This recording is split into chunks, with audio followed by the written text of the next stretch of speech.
On this channel, I have previously covered the history of the Australian flag and the stages it went through throughout history. Today we will be continuing on with that subject, and we will discuss the Australian coat of arms and the Australian national anthem.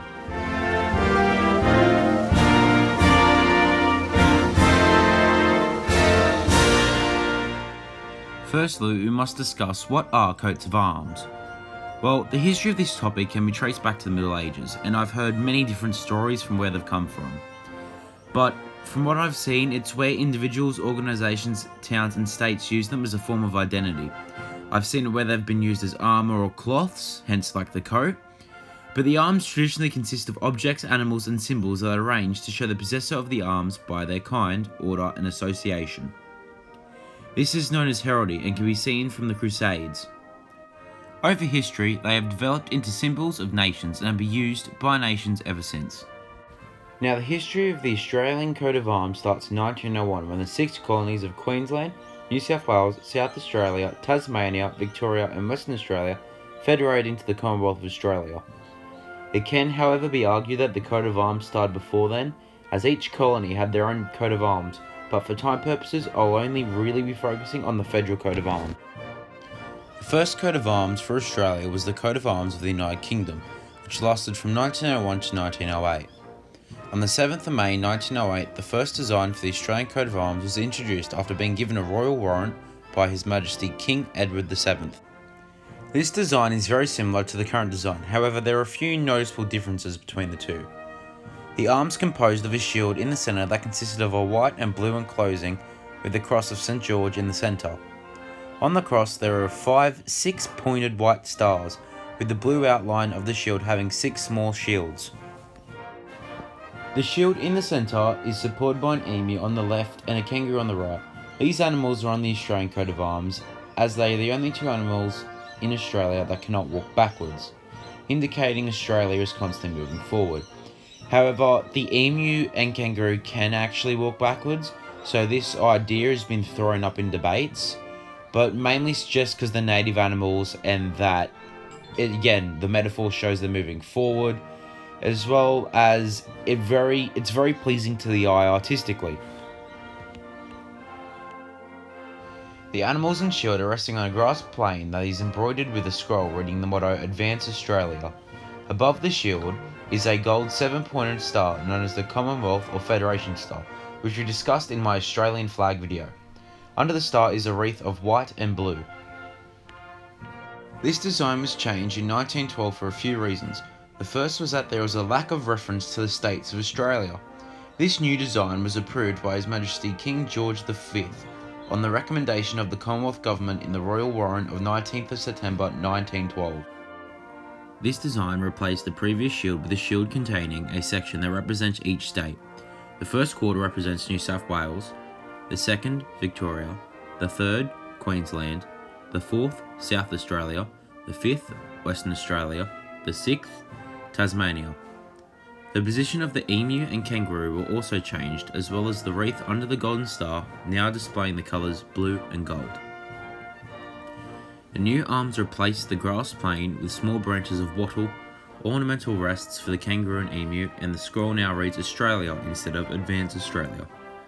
It is interesting to note these changes weren't mentioned in the Royal Warrant of 1912. It's interesting because ever since the current design for the coat of arms was selected, there have been many different versions of that version. I remember when I was in primary school, I'd see this one a lot. I also saw this one for a bit, mainly when it was representing the government.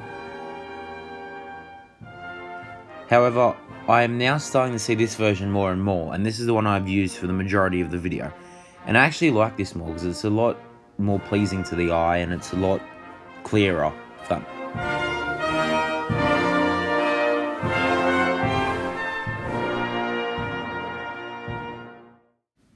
As previously mentioned, each quarter in the shield represents one of the 6 states that originally federated into the Commonwealth.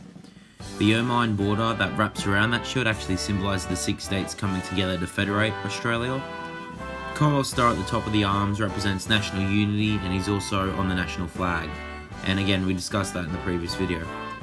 Although it is not directly stated, the species of the kangaroo on the arms is the red kangaroo. The wattle is because it's our national emblem, it's seen everywhere. It's very Australian, so to speak. Same thing with the emu being on there, very Australian. And the ribbon at the bottom sort of signifies the tying of us together. At least that's what I could find. Like, again, this is subjective, this can change. The coat of arms is used to identify Commonwealth property and authority. Due to this, the arms belong to the Commonwealth and it is generally only used for official use. Use of the arms by private persons or organisations is rarely permitted, as it could allow the coat of arms to be misused and used in the wrong manner. And that reflects Australia as a whole. Due to this, persons can only really use the coat of arms privately if permitted by the Commonwealth.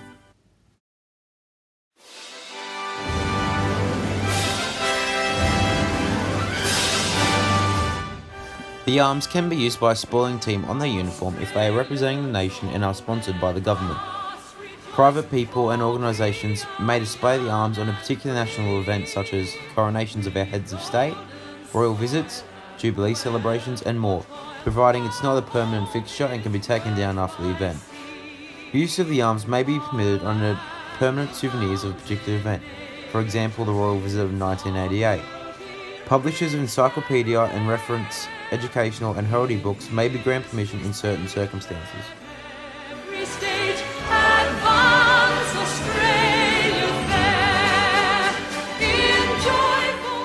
Australia's first anthem was God Save the Queen until Her Majesty Queen Victoria died on the 22nd of January 1901.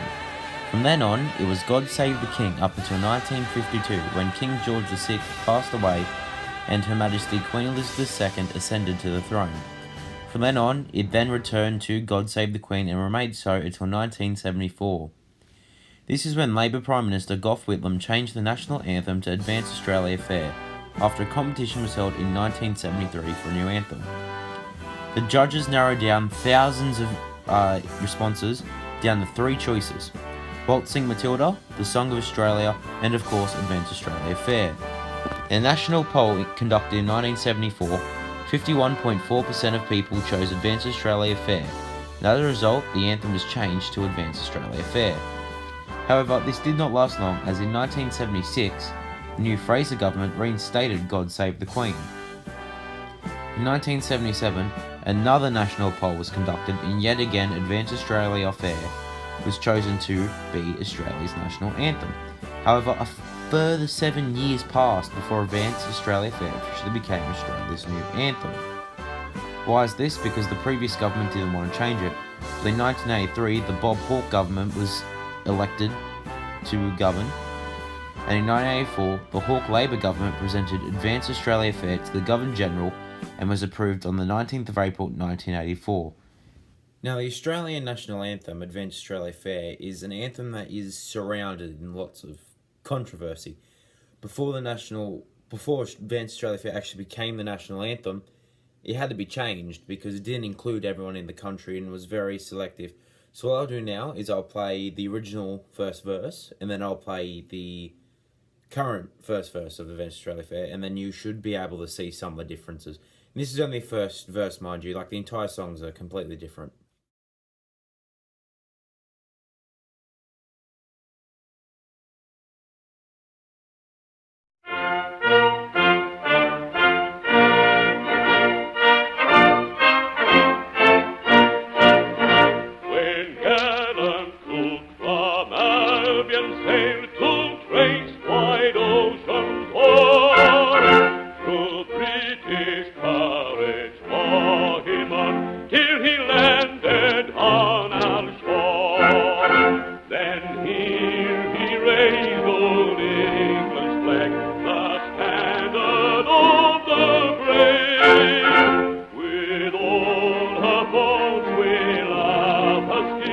Britannia rules the world.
anthem was changed to include all Australians and remained this way until the 1st of January 2021, where the line "We are young and free" was changed to "We are one and free." This was done to include the Indigenous peoples of Australia. This event has been very controversial, but in my opinion I'm fine with it. If it includes everyone in our great nation, then we shouldn't be complaining about it. But that was a short, easy history of the coat of arms and the national anthem of the Commonwealth of Australia. I hope you enjoyed this video. Leave a like if you enjoyed, and I'll see you guys in the future.